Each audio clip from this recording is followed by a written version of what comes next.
Welcome to The Balancing Act, the podcast for mastering work, wealth and wellbeing, with me, your author and host, Sarah Brennand.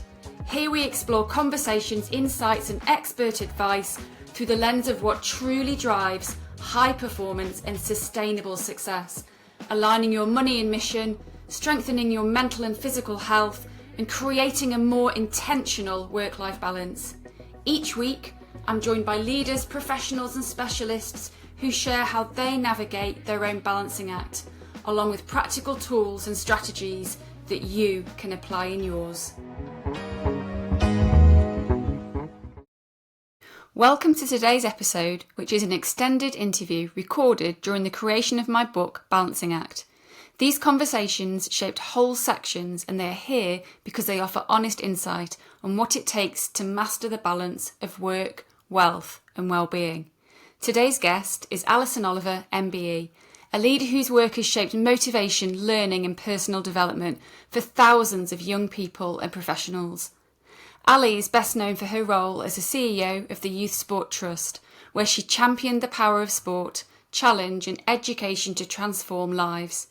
And she continues to influence leadership and well-being across sectors.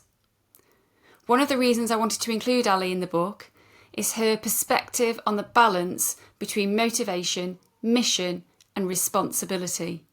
In our conversation, she talks openly about challenge, empowerment and the role failure plays in shaping resilience.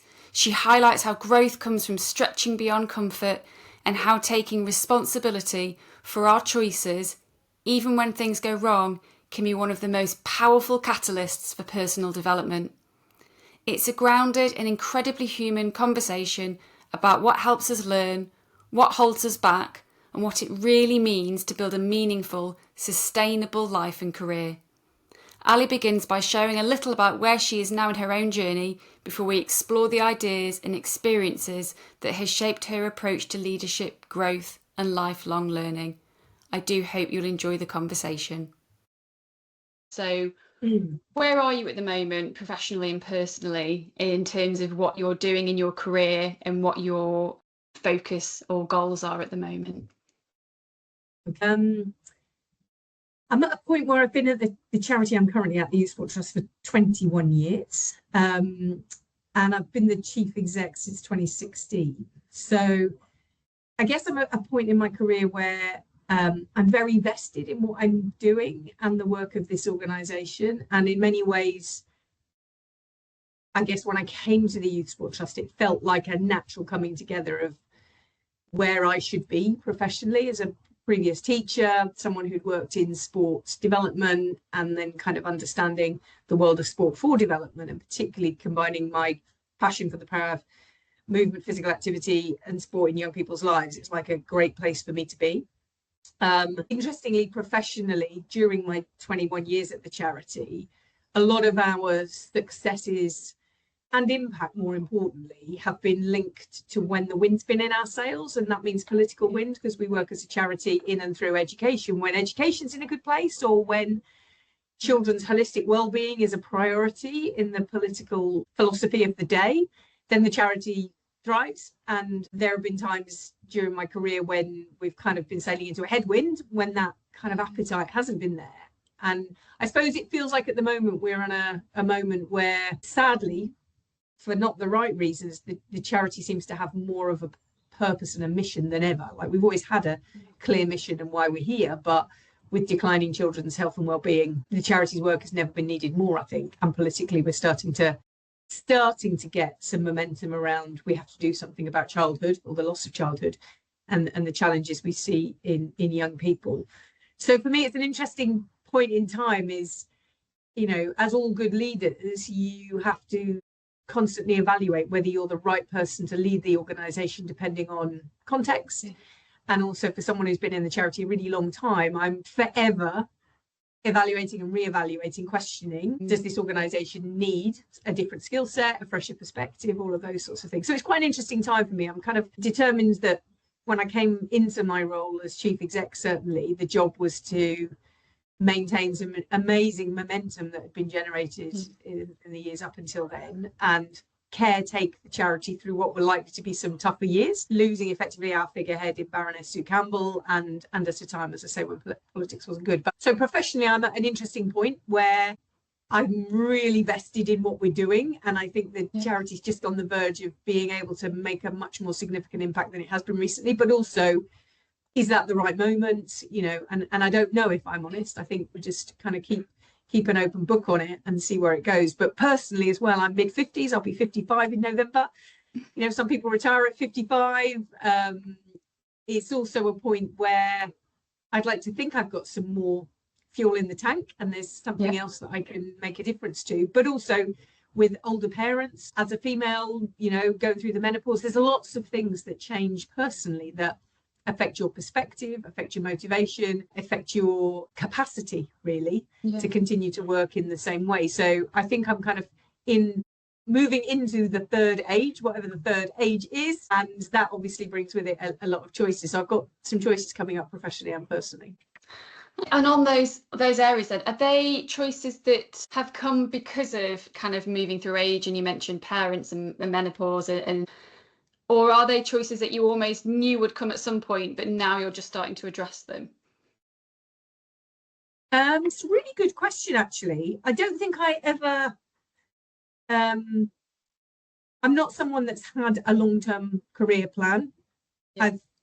It's been very organic, and as opportunities have arisen, and I've kind of seized the moment, and I've been really well supported. My board of trustees and my chair here, there hasn't been any kind of effort to move me on, and I haven't really thought about moving on. But I think it's really natural, Sarah, when the more people I talk to who are in my age bracket, you do have a bit of a sort of a reality check that both life is finite, and there's a new generation coming through. The world is changing, and you've either got to be one of those people that's really agile and able to embrace change really, really well, or you kind of have to accept, actually, this is now somebody else's era to lead and guide. And I guess I'm not feeling like I'm a dinosaur yet, but I'm starting to see that the young people coming to the organisation, very different, very, very different in terms of attitudes and perspectives.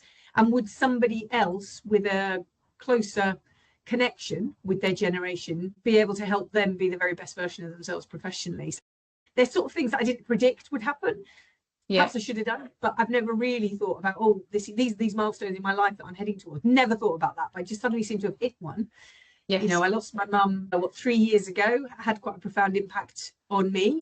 Increasingly, people of my age are struggling, I think, more than I had been aware of before, that this age brings with those challenges.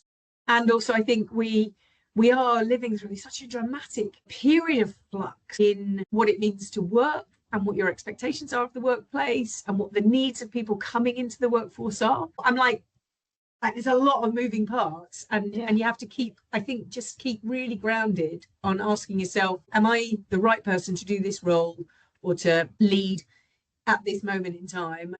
If not, how do I make sure that I'm creating the foundations for whoever comes in afterwards? So I'm I suppose I'm in that place, and I don't want anybody who's listening to this to think that I'm going tomorrow, but I think it's really important that you think about who might take this on, and how if and when inevitably you are going to go, that you start to think about laying their foundations or keeping the foundation strong for whoever comes after you. I guess to answer your question, no, didn't plan it, didn't see it coming. It's just a series of things that have come together in probably the last 2 to 3 years, and I can see now, probably the next 2 to 3 years, I'm gonna see more of that. And then it's a very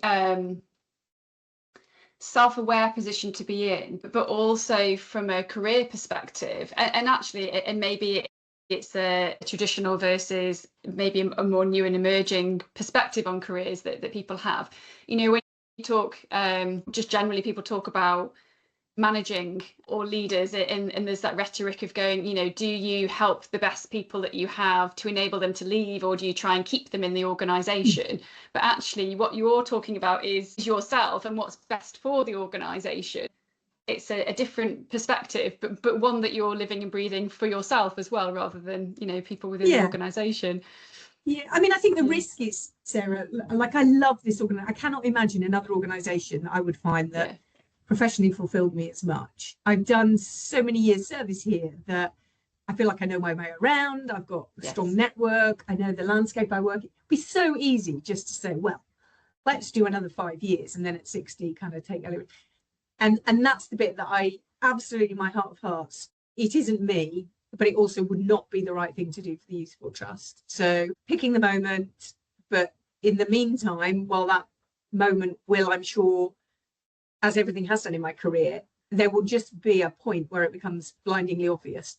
That's the step to make. But while I'm moving towards that, is I'm really mindful of, at some point, this will be somebody else's organisation, and how do I make sure everything from succession planning, but also tidying up things which have hung together because I've been around it so long. So it doesn't need to be on a piece of paper on a plan. It's like it does now need to, you know, start to look a bit different.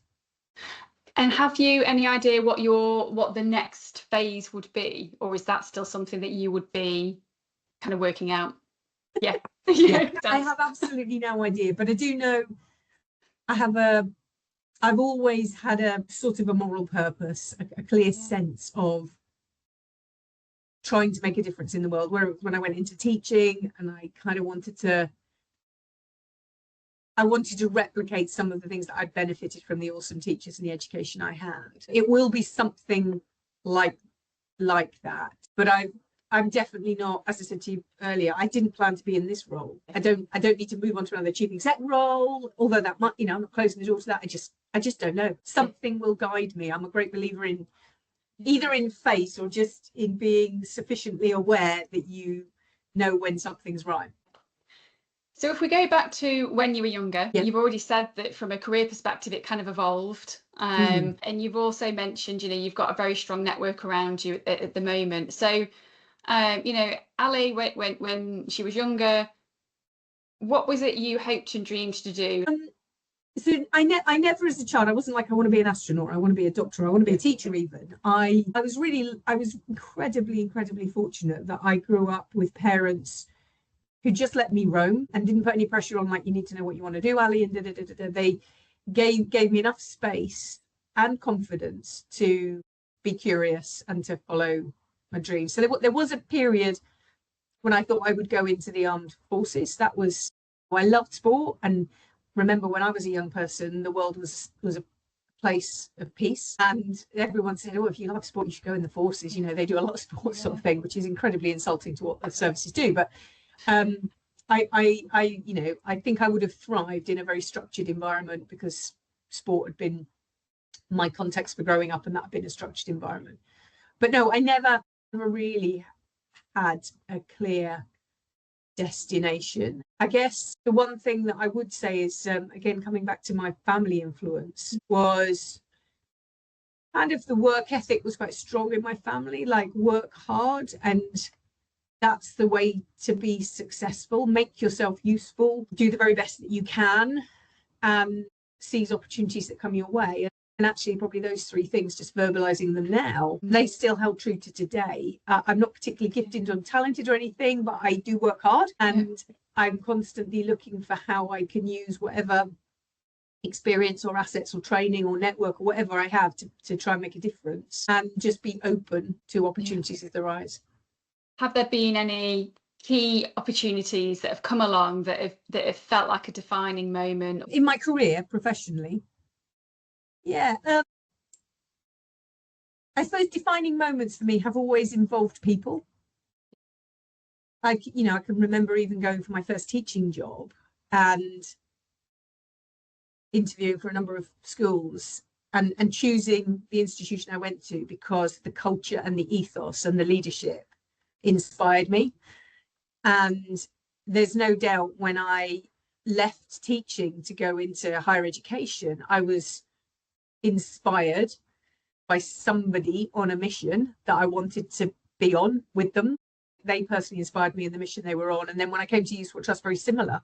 It was a person who I heard talk about what the charity does and the outcomes it was trying to achieve. And they spoke from the heart with a degree of both authenticity, but also brilliant ambition. And it was like, I want to be on that journey. I want to be part of that. There are at least 3 occasions where I could point at an individual person working or leading a mission that created those pivotal step changes for me at times, often that were quite unexpected. I wasn't I was never looking. In any time I've changed a job, I was never looking for a job. I was doing a job I loved doing, and then suddenly I meet somebody trying to achieve something that sounded really exciting. And in one case I must have written 30 letters before I kind of got the opportunity to go and work for that person. So I kind of made it my own sort of personal mission to secure a role with that person.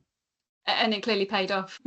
Well, I don't know, but I think don't you? If you really know yourself, and I think I do know myself quite well, and trust your instincts, you'll know that that's someone I could work for and that's someone who I could work with. Then you make yourself helpful, and then they want to take you with you, and they want to, they give their support to you, they recommend you to others. That's how it all kind of works. It sounds and feels like you have a strong mission focus, but you also talked about the Youth Sport Trust and obviously the charity status and how it has a strong mission in terms of what the charity wants to achieve, but you're very influenced by politics and funding. As a leader of an organisation that drives positive impact, and that personally and those in working for you are very bought into, but that you're operating in what can be quite a changeable or unpredictable landscape. How do you manage that, approach it, or plan? Very big question. Fully understand, but because you need the funding, don't you, in order to make that work. But not having full control over the funding. I guess it's about influence or management of, or predictability. Yeah, without doubt, Sarah, that is the biggest challenge of the role that I sit in at the moment, is from an internal perspective, continuing to maintain momentum, ambition, commitment, positive ethos internally, and at the same time, externally, building the future of the organisation through a funding pipeline that will keep us going. And the point between those two worlds is where you sit as a leader, worrying every month about people's mortgages and houses and children and all those sorts of things, the people that you employ. So that's, of all the things I have to do in my job, the worry is the worst bit of it, because there is no long-term sustainability. There is no core funder. It's every year we start with a zero, and we kind of have the costs of the charity, and we have to work to make sure not only we meet the cost of the charity, but we've got a budget to do the work of the charity. I think that the way I've approached it is to be optimistic and hopeful. Like, there's no point in spending every day, yes, you can worry, but then translating that worry into pessimism and concern and anxiety in the organisation, because it's just going to drive us into the ground. You've kind of got to, on a human level, with the culture in the organisation, be very transparent that nothing is, I can't guarantee you the future, but sending the messages internally that, listen, the world needs us, and what we do makes impact, and talk about the human interest stories, the change we make, to keep everybody moving. And then trying to build up that pipeline externally, which has to be built up in part on the same storytelling of why childhood is supposed to be active, and it's an essential part of physical, social, emotional and cognitive development.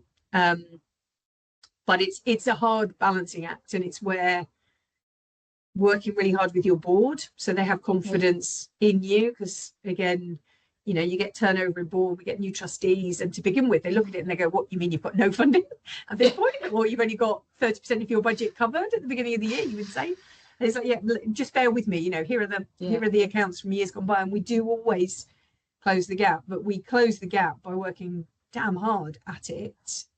But we talk about the mission, the purpose, we use evidence and data of need and the impact of the charity, and that sort of information communicated internally gives staff a renewed sense of purpose if ever they worry. But, you know, we, like every organisation, we've been through two quite significant restructures since I've been in the organisation, where we've had to cut costs. It's been horrible, you know, saying goodbye to people who've been incredibly loyal and on a mission. You know, it's tough stuff. But unfortunately, the retreat of the state on so many public and social issues means charities have to fill the gap. But leading a charity, for anybody who's reading or listening to this kind of conversation will know, that's your biggest challenge. Thank you. Something I think that moves us naturally from those statements is the area of resilience. So, you know, you talk about the importance of developing social, emotional, cognitive kind of development at a young age. And of course, continuing that through is important as well to maintain and to develop our own resilience. You mentioned about how you can create the optimism, and a lot of that can be on past data, past experience, so kind of evidence of overcoming it before it and being successful. Just intrigued to know more about your approach to resilience in yourself, you know, to maintain a high performance in what is potentially an unpredictable sector. How do you cultivate that, or what can you do to cultivate that in the people that are working with you and for you as well? Resilience. I think for me, resilience comes from, sounds a bit cheesy, but it comes from somewhere inside where I feel responsible. So I think that's probably part of what I talked to you about, you know, the childhood values that were instilled in me, that it's kind of everybody's here and we only function as a society when everybody plays their part, and therefore I have a deep sense of responsibility. And it's that responsibility that gives you resilience, is that doesn't go away. So, you know, yeah, it's great when the good times come and you can fulfill that internal value of being responsible, but when times get hard, you can't shrug this responsibility. You're in it. You're in it all the way. So I think that's something that's in me. Obviously, as a child, played a lot of sport. And I think one of the brilliant things is I would have loved, you know, come back to the earlier question, I would have loved to have been good at sport. Like my bedroom, even when I was a teenager, when everybody else had pot groups all over it, I used to go to the local sports shop, and when they got the training shoes delivered by Adidas, Nike, Brooks, whoever, I used to go in on a Saturday and ask, did you get any posters this week, any advertising posters? And all over my wall. I would have loved. But actually, one of the best things that happened to me was not being any good at it.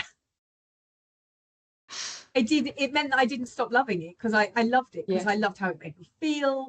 I loved the people I met. I loved the sense of community in the clubs that I was lucky enough to be part of. I loved pleasing people at school. I wanted to please my PE teachers, you know, by not just turning up for practices, but carrying the balls.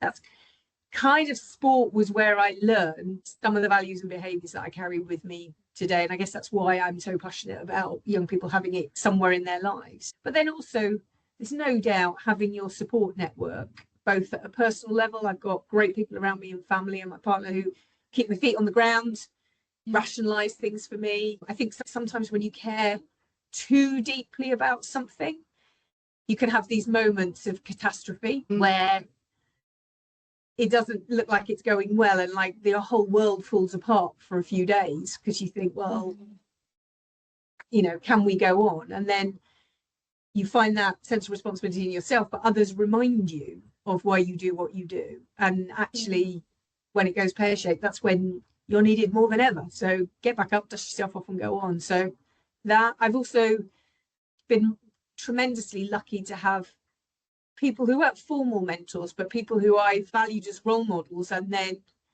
have sort of wheedled my way in to be able to, you know, see them as sounding boards and consultants. I think that's really important. Not paid consultants, just people that I consult and talk about things. I remember when I first took on my job as chief executive here, and I didn't know what a chief executive was. I'd seen a job description and I knew what the last chief executive did in part, not in full. So I just looked around the sport landscape at the time and found people who had become chief executive in the same year, and I created a little supper club And for about 2 years, we just met up every 6 weeks or so and just had supper. And it was just a really safe environment to go, Yeah. are you struggling with this? And have you? And so resilience comes from experiencing things that others are experiencing and giving you confidence and courage to keep going. So there's a lot of things. And I suppose to answer your question about how do you build it internally is sometimes very similar things. Is I make sure that the team, the immediate senior team, that I understand what makes them tick. I try and listen to them and ask them very directly, like, how do I pick you up when things go wrong? And of course, we're all different, aren't we? Some people want to be kicked up the pants, and some people just need some space, and somebody else wants to be reminded of how brilliant they are and given the confidence. Everybody's different on this one. And also, I think the simple stuff, people who work for this charity, I call them missionaries, not employees, because they're on the mission.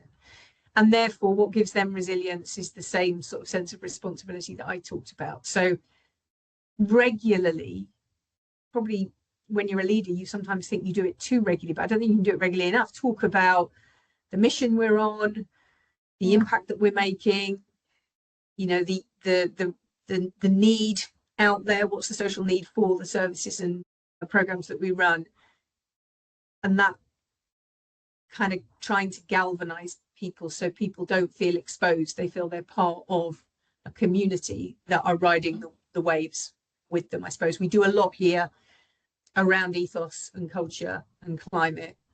Talk about it every week in our senior team meetings. There's a barometer section where we just, how is the organization doing? Is anyone feeling vulnerable? Any teams, whatever?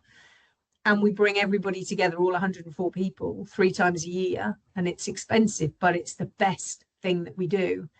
And we bring them together to simply do 2 things. One, get a state of the nation, get a shot of the mission, be reminded. And secondly, play.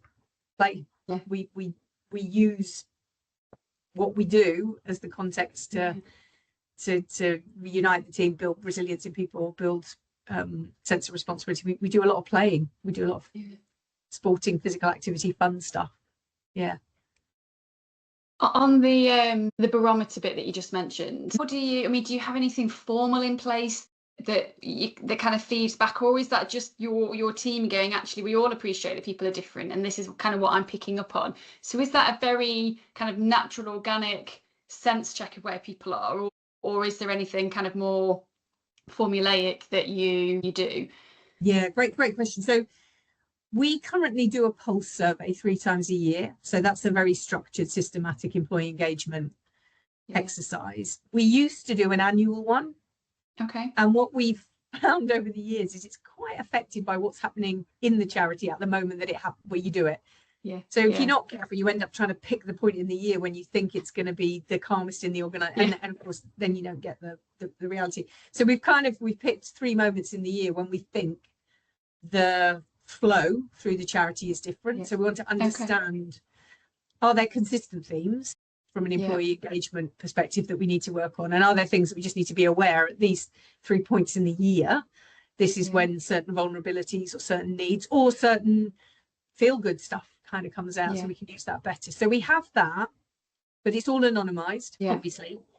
And it just helps us with trends, and maybe at a team level you can see. But when we do the weekly barometer, there's no structure to it. It is literally the senior team talking about individual people.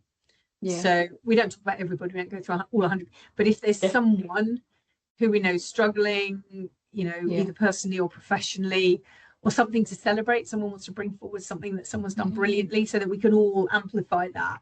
So it's the difference between, I guess, that trend information, big picture, how's the charity's health, to just at an interpersonal level, how do we make the individual realise they're seen and they're valued? When I was at the Youth Sport Trust, and it will have only been for between 18 months and 2 years, I still refer back now in training sessions that I do about culture to the time that I was there as having the strongest positive sense of culture. And I always remember going to one of the conferences, I think it was a sports college conference, and very much talking in the office with other people about, you feel this sense of there's a movement happening and you feel part of it. And some of the you know, even in that window of time, you talk about responsibility, you know, I remember being chosen to go on a tall ships challenge and to lead some of the PE teachers and thinking like, really? Yes. And then thoroughly enjoying it. It was, you know, it was a brilliant thing to have done. And then to come back and be like, right, now you need to do a presentation to the company. And I was like, oh my God, I hate presentations. But then, and then that was a second defining moment of going scared to do presentations, but feeling in a supported environment, a supported culture. Remember standing up the front really, really clearly, feeling like, okay, they can definitely tell that I'm shaking here because I can feel the nerves. But talking about something that that would gone really well so it was easy to talk back and having positive feedback afterwards. And surprisingly, apparently no one saw that I was shaking. And that was a defining moment in presentation skills and going, okay, I can learn to kind of mask this until I develop, but it's still very much everything I've done in my career since the strongest connection I've got to a positive working culture, and feeling that. So the fact that continues and the things that you talk about in terms of how you are connecting with and developing the leaders and colleagues and missionaries, it's lovely to hear, and I absolutely believe it's gone on, and it will be much more so than when I was there, which is really nice. It's such a lovely story, Sarah, to share back. I feel really proud to be something to do with the organisation that gave me that experience. Yeah. But like when I took over as chief exec, it was pretty much as Sue Campbell was leaving as chair. So she'd been the chief exec. She was probably the chief exec when you were with us. Yeah. She went on to become chair, and she laid the foundations of a mission-driven, values-led organisation.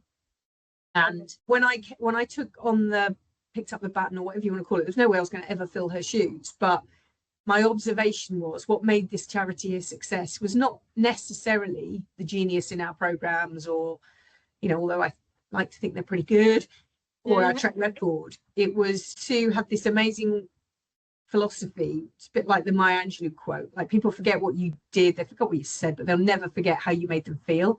And she instilled in this organization, both within and with the wider network that we work with, whether they were sports colleges or sports partnerships or well schools today, people just need to feel valued, inspired, have a sense of purpose, and they'll do extraordinary things. You don't need to do extraordinary things. You need to allow people to connect with something that brings out in them the very best. And so what I tried to do when I came here was like, not try and be Sue, because that's impossible, but try and pick up on a few things that we could systemize in the nicest possible way. So things like our values. We've always had values, but like, how do I really amplify those values and build everything from our performance management to our staff briefings all around those sorts of things? Keep that mission, building brighter futures for children through play and sport, never changed. I decided, loads of people have said you need to change the name because sport is alienating to some people. The logo was designed in the 80s. You should get rid of it. I'm like, no, we're not getting rid of any of this, because this is our heritage. And come back to where we started, Sarah. That's felt right. Yeah. For me in this position and for this period. I don't know whether that's going to be right. Like, someone might come in and throw the whole thing up in the air, and that's, that's fine. But what I wanted to do was almost exactly what you've just brought to life in that example. That's what I felt when I joined the charity was very special here. So competitive edge, whatever you call it, USP, was that we had a way of making people both within and who we worked with feel important, feel special, feel valued, and feel empowered to go make the difference they wanted to do in the world. And it would be okay, and we would be there to catch people and celebrate people and support them if it all went pear-shaped. There's a few bits there that make me think of resilience in one, but also this kind of fear of failure and possibly fear of success, although not so much. But you kind of talked about responsibility. For yourself, that's a factor for developing resilience. What's enough? Because what level of additional responsibility is enough before it instills fear of failure? Or how do you navigate that? Because you kind of said, responsibility is the reason why I would then push on. Whereas I can hear lots of other people going, responsibility is a thing that really scares me and stops me from doing something. You measure that? How do you check in with it? How do you give people enough extra so that you're just edging them and building that experience? And that's a really, very few people have no threshold, like you talked about. Like most people have a level, have a comfort zone, I suppose. And I suppose coming back to the point earlier about how we support our people by knowing them, I think that's really important, is knowing for some people a big challenge is what motivates them. For other people, it needs to be much more incremental. But for everybody, sitting within our comfort zone is never going to be enough to change the world. And I think that's the sort of narrative, I suppose, we would talk in here. Sue used to say, as a charity dealing with young people's lives, we need to be at the cutting edge. We need to be thrusting forward, pioneering, innovating, really trying to do our very best for young people, and doing what we've always done ain't going to do that. But she said, if you work at the cutting edge, you're going to get cut. It's going to hurt now and again. You are going to fail. There are going to be some monstrous cock-ups. But again, it sounds a little bit cheesy, but in this organization, we want people to push themselves to a point where they feel motivated and inspired, and when they achieve it, it's going to help them grow. What we don't want to do is lump it, it's responsibility on people to the point where they break. But when it does go wrong, that's a good thing. Like I even talk to my comms team when I see our annual report every year. I'm like, where's the stuff we failed on? Where's the stuff that we've got wrong? And we fill our impact reports with all the good stuff because we think everybody wants to hear about that. But I personally think from a charity's perspective, being able to say, like, we failed to meet our target this year of how many children we wanted to reach, or this program only shifted self-confidence by 10%, and we need self-confidence to go up by 20%.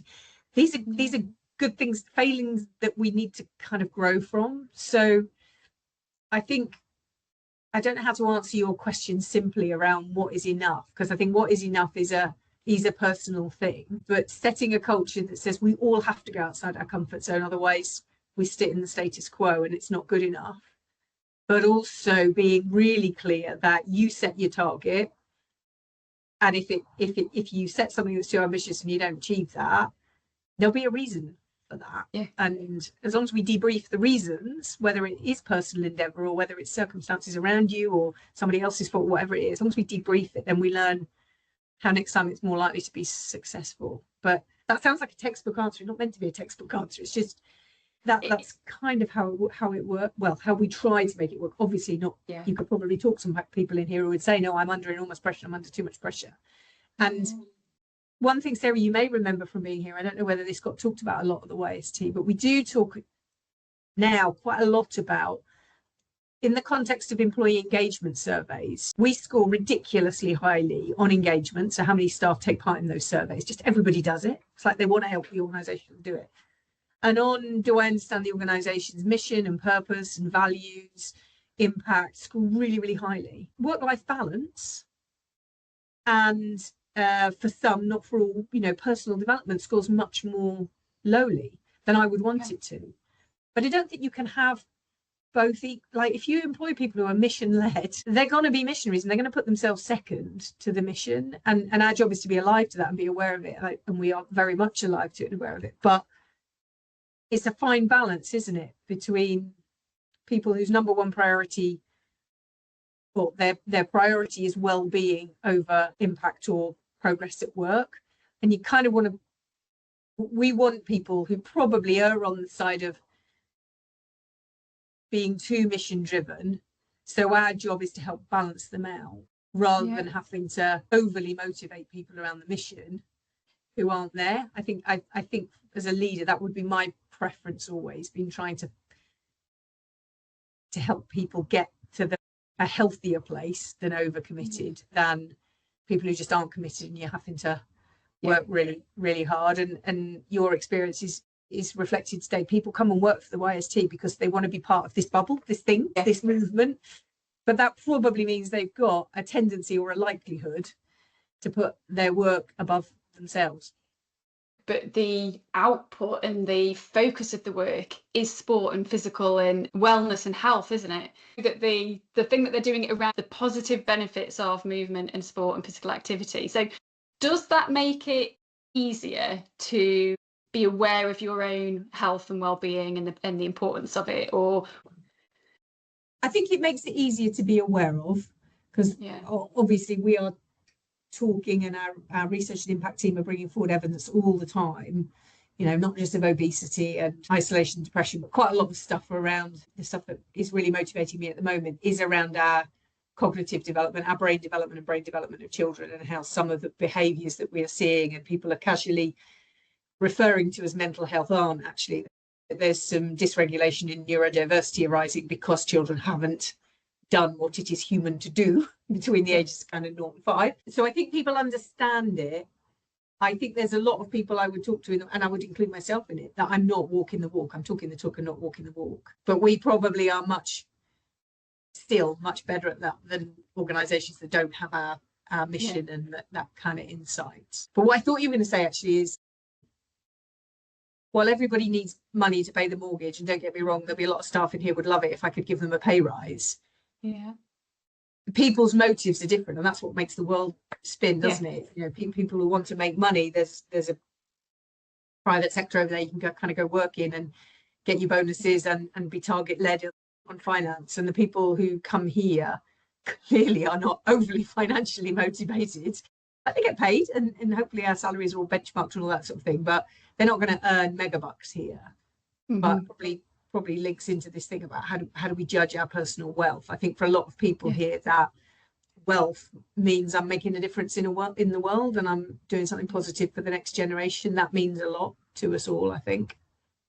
Yeah, and the importance of as an earlier stage as possible when people are choosing careers to recognise what that career actually is and means. I think there's certainly, when I was growing up, you'd say, I want to do this or this careers, and I would ask first year students when I used to teach at university, and the understanding of the choice of a career and the understanding of the reality of living it were quite often different, or even the understanding of what you could get paid and what that would mean in terms of work life and time and commitment and pressure, or the gap between the title and the reality of it for a long-term career was quite often a huge gap. For sure.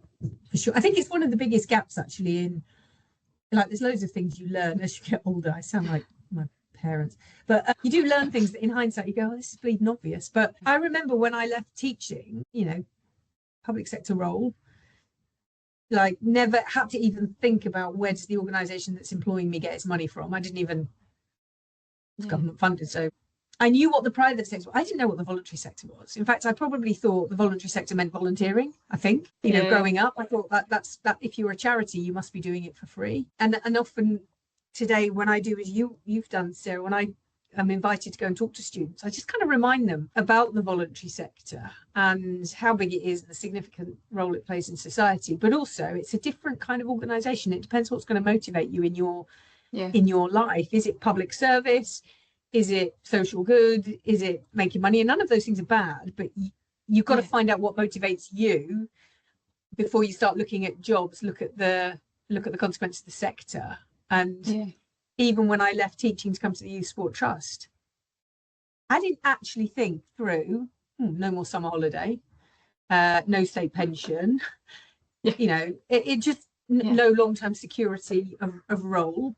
I didn't think about any of those things, and maybe that was good because that's what makes us as young people take the chances that we do. But I think it's a really good point in young people's careers, education, that some of this stuff doesn't become apparent. And certainly, there have been people who've come to work here and then gone, oh my goodness, I've just realised what I've stepped away from if they've come out of teaching, and it's gosh, I've sacrificed all these things to come here, and I'm not quite sure about that. It is just knowing what you're stepping into, isn't it? And it's the trade-off bit. It's what matters more. And even just thinking about, the financial element, you just kind of alluded to some of it. You're employed, you have your sick pay, you have your holiday, and that'll be different in different roles. You have your pension or some kind of pension, and then you might go self-employed, and that looks completely different again. And yes, surrounding yourself with people that can give you insight before you make the jump, so that you can prepare yourself and go into it with your eyes open, is key. On the work-life balance integration, it's becoming more integrated. I've certainly experienced with different companies, clients, colleagues, friends, that generally the world of work is that the days are extending for some roles.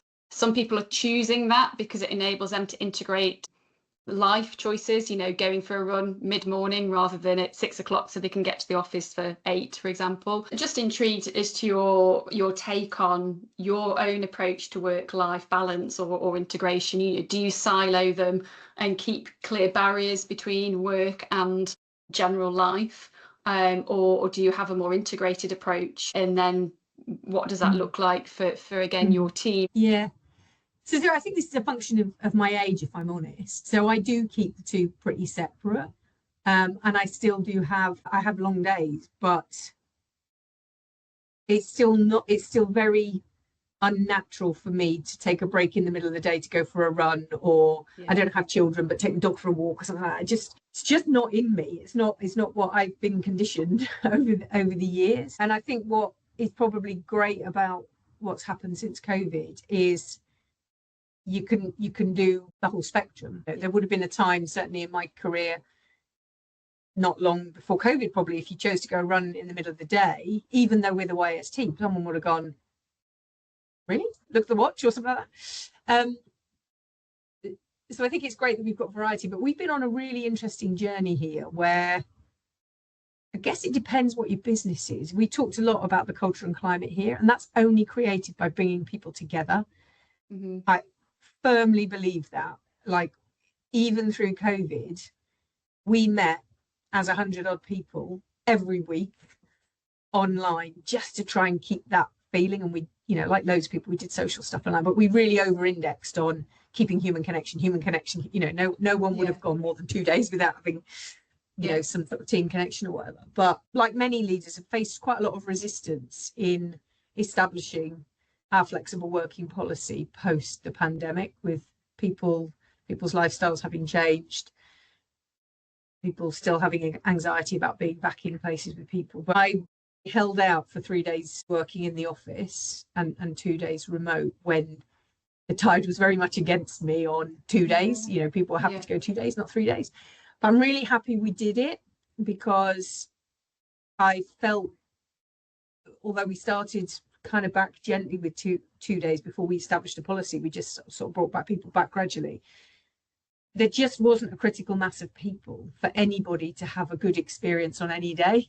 It's like over 5 days, it just, few people here, few people there. You could never predict on when people will be around. And particularly for our younger staff, I worried massively how they would acquire some of the non-formal learning that happens in a workplace. And that might be there because of my age. I just couldn't see how they could do it. Whereas that role modeling, the cooler conversations, the opportunity to shadow, sit in, hear conversations, all of that was just lost. And I could see it in our younger staff that they were able to do their job and they were able to do the tasks that we've set.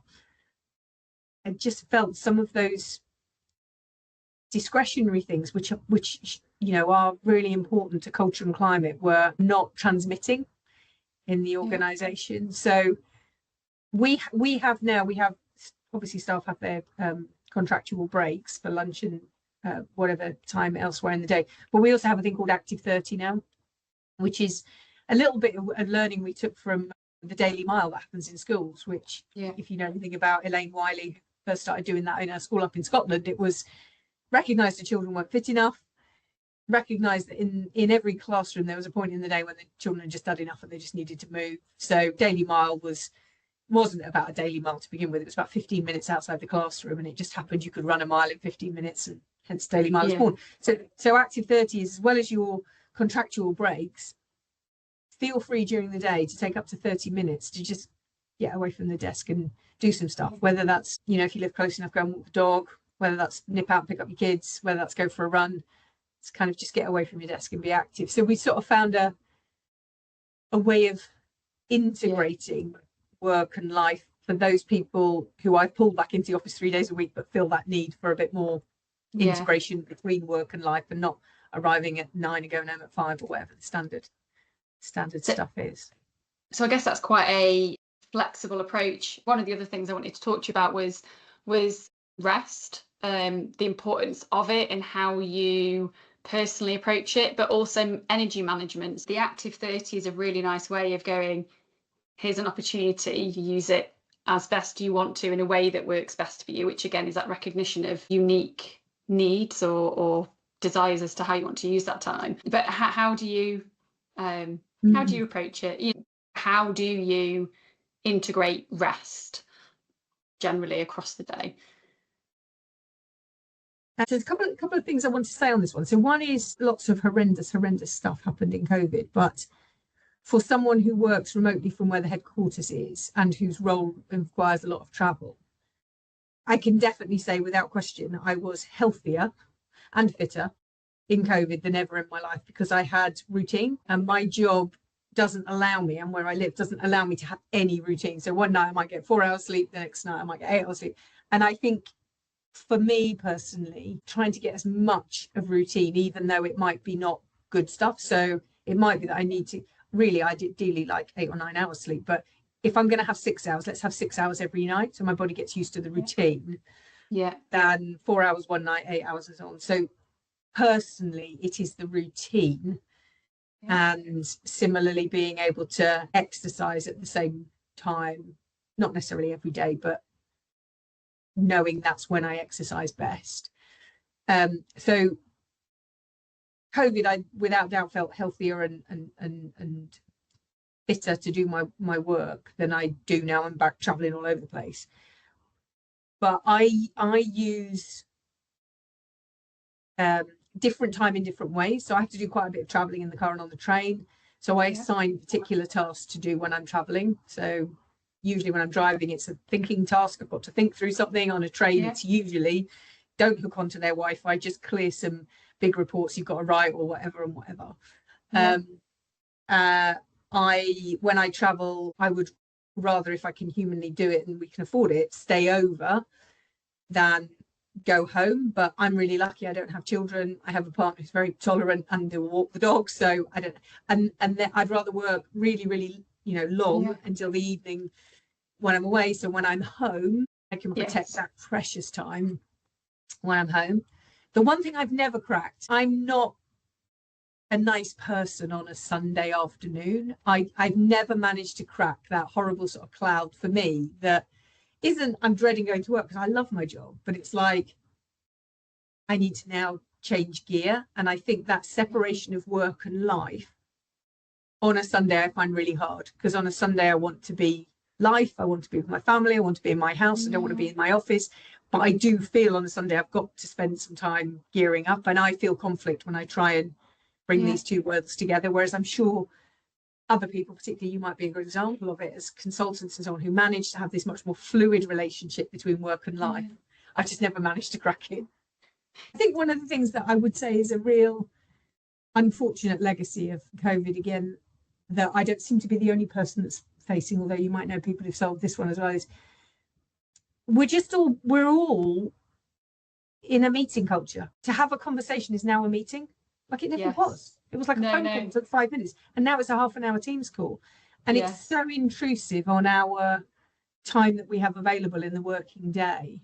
You know, we haven't done it, but we've talked about in the charity, like, do we have like a maximum number of hours in meetings a day that anyone's allowed to be in? Do we have certain blocks in the day when no one is allowed to be in a meeting, so you can actually just have some one-to-one conversations with people, not have to book half an hour's? But my diary, and I know a lot of my colleagues' diaries, it's just full of meetings. They don't need to be meetings, they're just conversations that need to be had. But the way that our worlds have moved on Outlook diaries and with Teams appointments and Zoom's appointments, that's now how you communicate with people, through some kind of digital. Do you do anything across the day that, even if it's 5 minutes, like, are there any triggers where you're like, I'm losing concentration, or you can feel yourself needing some kind of break? Yeah, so I'm incredibly lucky that I do have an EA in Lois, and there's probably 3 things that she and I have got a pact over. So number one is I can't have back-to-back meetings. It just doesn't work. So don't finish something at 10 o'clock and start something at 10 o'clock. You know, I need to be finished at 1:45 or start at 1:15. So I can get up, I can go to the bathroom, or I can get a cup of tea or whatever I need to do, or I can just note down what just happened in that meeting and decide what's going to happen as a result of it. So that's the first thing. So my diary is full of little green 15 minutes here and there, which is brilliant. And I know if I didn't have her, I'd find that really hard to discipline. Secondly, when I'm in the office, I've asked her to interrupt me 5 minutes before the end of every meeting, so that when I'm finding it hard to say to someone, sorry, I've got to go, because I just find that a hard thing to do, she does it for me. That's really easy. And then she doesn't do my emails, but has access to my inbox. And when she can see that I've got reports to review or letters to write or whatever, she'll translate that into the diary in the same way that you're describing, right? Here's a block of time and you've got 3 letters to write and these 2 reports to do. So boom, get on with it. And that, again, that discipline that somebody else can bring, and the headspace to even think about doing it really does help. But I absolutely know when I'm under pressure. I can sense it, I can feel it, and I know what I need to do at that time in terms of either let something go. Again, another chief exec of mine, a gentleman called Steve Granger, used the analogy of, because we work in schools, and it's not the same now because they're numbered, but when GCSEs used to be ABC is a pass, D, E is a fail, he would always say to me, you've got to decide which things that you've got to do need to be an A, what can be a B and what can be a C, because they're all a pass. So you've got to kind of calibrate what you do. When I feel like I'm getting out of sync, it's like, right, what do I not need to even do a pass on? So there's things here that I think, because of that sense of responsibility ingrained in me, I will try and do everything. And he helped me understand that sometimes you just can't do everything. But if you are driven to try do everything, decide what's an A, what's a B, and what's a C, and it's fine because all of it's a pass. But can't do everything at the same level. So I do know when I get short-tempered. I do know when I can't make decisions quickly and clearly. I do know when I'm trying to write something and I can't articulate it straight away. I know all of those signs tell me you've got to remove something in your head, or you've got to spend less time on something. Do you normally notice that in yourself? Does it ever get to the extent where somebody else needs to say to you? I normally get it first. Yeah. And sometimes, I'm sure it's the same with everybody, Sarah, sometimes I see it because of the way I've interacted with somebody, and I know I've not given them the very best of me, and then I go, whoa, you need to get a break. But they don't need to tell me, Ali. That's hopefully never really bad. But I can tell if I'm not as patient with somebody or not as articulate with someone as I need to be, that it's normally an interaction with the person that reveals to me when I'm not on my best form. Are there 3 pieces of advice that you would give to your younger self? So I had a little bit of a think about this. The only thing that I'd give to my younger self that I probably didn't realize at the time is, as I was just loved sport and was quite an independent soul, spent a lot of time on my bike. You know, I love doing things like volunteering at the local old people's home. I always felt I was a little bit different to my peer group. I was never the popular girl. I was never in a gang, any of those sorts of things. Nothing bothered me because I had such solid parenting. But I think there were times when I went, why am I different? Like, you know, and as a child, being different is something that is often feared. You want to belong so much that, you know, we see too many children adopting behaviours and attitudes that aren't their own. They're not authentically them, but it helps them feel they fit in. And when you become an adult, we're looking for people who stand out, who are unique and different and complementary. No one kind of, I don't know how you can get that across to young people, but because it's so hard, because as you go through adolescence, puberty, everything, all those sorts of things, you're desperately trying to fit in and not stand out. So I'd probably say, don't worry, you're fine, and that will become a superpower when you're a bit older. And the other thing I would say, I was really lucky from having some great role models. I didn't know they were role models. They were people who influenced me as a young person, but I probably didn't take the time to learn even more from them that I could have done. We're talking about life experience, aren't we? And like even now, I wish someone had told me in my 40s what it was like to be mid-50s, because I would have made some different choices. And so I probably, from a young age all the way through, would have been, look at people who are 10, 15 years older than you and talk to them about their life experience and what's to come. So you're better prepared and ready for it when it does come. Thank you. Just the last one, are there any other tips for somebody who wants to build a successful, holistically successful life? Any advice that you'd give to them? Definitely the one we touched on earlier, which is define what success looks like for you and use that as your benchmark, which I think links back to a bit about being different. But we didn't touch on it in the questions, but you prompted me to think about wealth and what does wealth look like. And wealth looks different to all of us, but knowing for yourself what a healthy, happy, successful life looks like. Find your purpose, find the thing that if you have to do it as your career and that you might end up wanting to lead in one day, that it's something that is really important to you, and therefore you're on that personal mission every day, not anything else. And then the other one I think would be staying curious. And I'm sort of in the coming into that third age, and it's all too easy to, as I said at the beginning, to assume that the world is passing you by and you're now too old to be relevant, or you've got to hand it on. And coming back to where we started, where am I professionally? I'm still endlessly curious about how on earth do we bring childhood back, and what is it going to take to get society to recognise that childhood is about moving and being outside and playing. That just fascinates me, and I suppose feeds my sense of responsibility to try and do something about the problem that I see in children's inactivity. So yeah, those have been the three things. It was a real pleasure to speak with Ali, and I hope you found real value in the honesty that she brought to the conversation. Not just about success, but about how our understanding of it evolves as we move through different stages of life. Ali's reflections on motivation, responsibility, and the role of failure offer a grounded reminder that growth doesn't happen in perfect conditions. It happens in the real moments, the human moments, when we're stretched, learning, and becoming clearer about who we are and what we want to contribute.